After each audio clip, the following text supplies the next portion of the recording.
ఓం విఘ్నేశ్వరాయ నమః. భాగవతము 19వ అధ్యాయము. తరువాత కురుక్షేత్ర సంగ్రామం అయిపోయింది. ధృతరాక్షుని పక్షమంతా ఓడిపోయింది. పాండవ పక్షం గెలిచేసింది. అప్పటికి కూడా భీష్ముడు అంపశయ్య మీదనే ఉన్నాడు. మహానుభావుడికి ఒకనాడు దాహార్తి కలిగింది. దాహం వేస్తుంది అన్నాడు. నీళ్లు పట్టుకొచ్చారు. అంపశయ్య మీద పడుకున్నవాడు లౌకికమైన జలాలు త్రాగడు. ఏ నీళ్లు ఇవ్వాలో అర్జునుడికి తెలుసు. అర్జున, మంచినీళ్ళివ్వు అన్నాడు. అప్పుడు అర్జునుడు పర్జనాస్త్రమును ప్రయోగిస్తే భూమిలో నుంచి అమృతోదకము పైకిలేసి భీష్ముని నోటిలో పడింది. అంపశయ్య మీద ఉన్న భీష్ముడు ఆ నీటిని తాగాడు. భీష్ముడు అంపశయ్య మీద పడి ఉండగా కృష్ణ భగవానుడు ఏకాదశి గడియలు దగ్గరకు వస్తున్నాయని ధర్మరాజుతో, భీష్ముడు అక్కడ అంపశయ్య మీద ఉన్నాడు, నువ్వు బయలుదేరి వెళ్ళి ఆయన దర్శనం చేసుకొని ఆయన దగ్గర ధర్మాలు తెలుసుకో. అలాంటి మహానుభావుడు వెళ్ళిపోతే మరలా ధర్మం చెప్పేవాడు లేడు అని చెప్పాడు.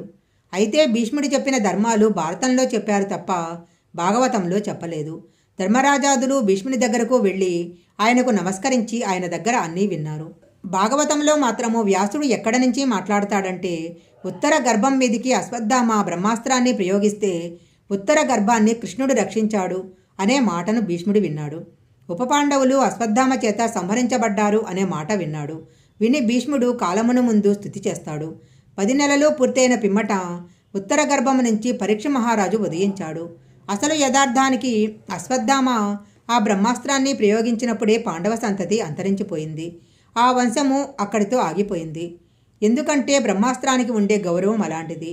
కానీ ధర్మరాజంతటి వాడు తనకు వంశం లేదు అని బెంగపెట్టుకోవలసిన అవసరం లేకుండా తనను తాను రక్షించుకోవటం చేతగాని గర్భాస్థమైన పిండాన్ని రక్షించాడు కృష్ణుడు.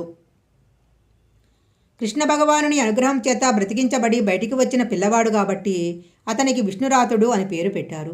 పరీక్షిత్ పుట్టిన తర్వాత ఒక గమ్మత్తు జరిగింది. ఒకసారి ధర్మరాజు గారు సభదీర్చి ఉన్నాడు. లేక కలిగిన పరీక్షిత్తును ఎంతో ప్రేమతో ఆయన తన తొడ మీద కూర్చోబెట్టుకొని సింహాసనం మీద కూర్చొని ఉండేవారు. ఆ పిల్లవాడు అందరినీ పరీక్షగా చూస్తూ ఉండేవారు. ప్రతివాడిని ఆ పిల్లవాడు ఎందుకలా చూస్తున్నాడా అని పాండవులు సందేహించారు.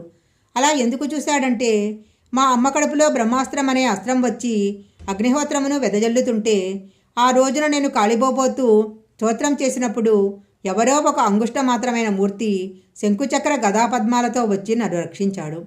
ఆయన విశ్వమంతా ఉన్నాడని మా పెద్ద తాతగారు చెప్తున్నారు. ఆయన ఎక్కడైనా కనపడతాడా అని సభలో చూసేవాడు. విష్ణురాతుడు అని పేరు పెడితే పరీక్షగా అందరినీ చూస్తాడు కాబట్టి ఆ పిల్లవాడిని పరీక్షిత్ అని పిలిచారు. అందుకనే పరీక్షిత్ అయ్యాడు. పరీక్షిత్ పుట్టగానే ధర్మరాజు దోచేష్కులను పిలిపించాడు. వాళ్ళు ఆ పిల్లవాని జాతకం చూసి, ఇతడు అమచంద్రమూర్తి వంశానకు మొదటివాడైన ఇష్వాకు ఎలా పరిపాలించాడో అలా పరిపాలిస్తాడు. శిబిచక్రవర్తి ఎలాంటి దానాలు చేశాడో అలాంటి దానాలు చేస్తారు. రామచంద్రమూర్తి గురువులను బ్రాహ్మణులను ఎలా గౌరవించాడో అలా గౌరవించి సేవిస్తాడు. అర్జునుడు ఎలా బాణాలు విడిచిపెడతాడో అలా బాణాలు విడిచిపెడతాడు. కార్తవీర్యార్జునుడు 1000 చేతులతో ధనుస్సును పట్టుకొని బాణాలు వదిలితే ఎలా ఉంటుందో అలాంటి యుద్ధ నైపుణ్యంతో ఉంటాడు. ఈ పిల్లవాడు చిట్ట చివర శరీరం విడిచిపెట్టవలసిన సమయం ఆసన్నమైనప్పుడు ఆవు పాలు పితికినంతసేపు తప్ప ఎక్కడా నిలబడని బ్రహ్మజ్ఞాని. ఈ పిల్లవాడి ఆర్తి చూసి కృష్ణ భగవానుని పాదాలయందు బుద్ధి రమిస్తూ ఉండగా శరీరాన్ని విడిచిపెట్టి మోక్షాన్ని పొందుతాడు. అలాంటి మహోత్కృష్టమైన వ్యక్తి మీ వంశంలో పుట్టాడు అని చెప్పారు. ధర్మరాజు గారు పొంగిపోయారు. అప్పుడు అనుకున్నాడు, నేను కురుక్షేత్ర యుద్ధం చేశాను, కొన్ని కోట్ల మందిని తెగతార్చాను, ఎందరో మరణించారు. ఈ పాపము నన్ను కాల్చకూడదు. పాపం పోగొట్టుకోవటం కోసం అశ్వమేధ యాగం చేయాలి.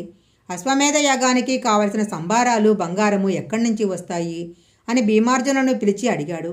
అప్పుడు భీమార్జునులు, మీరు దాని గురించి ఏమీ బెంగ పెట్టుకోవద్దు. ఇంతకు పూర్వము ఉత్తర భారతదేశంలో మరుత్తు అనే రాజు అశ్వమేధ యాగం చేసి తత్సంబంధమైన కాంచన పాత్రలు మొదలైన వాటిని విడిచిపెట్టాడు.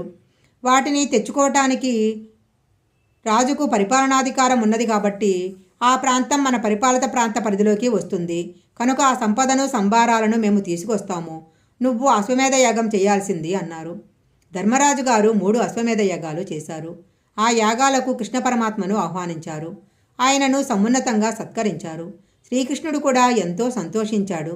తరువాత శ్రీకృష్ణ పరమాత్మ ద్వారకా నగరానికి వెళ్ళిపోయారు. ఆయన వెళ్ళిపోతుంటే హస్తినాపురంలో ఉన్న వాళ్ళందరూ ఆయనను ఎంతో స్తోత్రం చేశారు. అక్కడ ద్వారకా నగరంలోని ప్రజలు స్తోత్రం చేశారు. మహానుభావుడు ద్వారక చేరుకున్నాడు. అక్కడ హస్తినాపురంలో అందరూ సంతోషంగా కాలం గడిపేస్తున్నారు.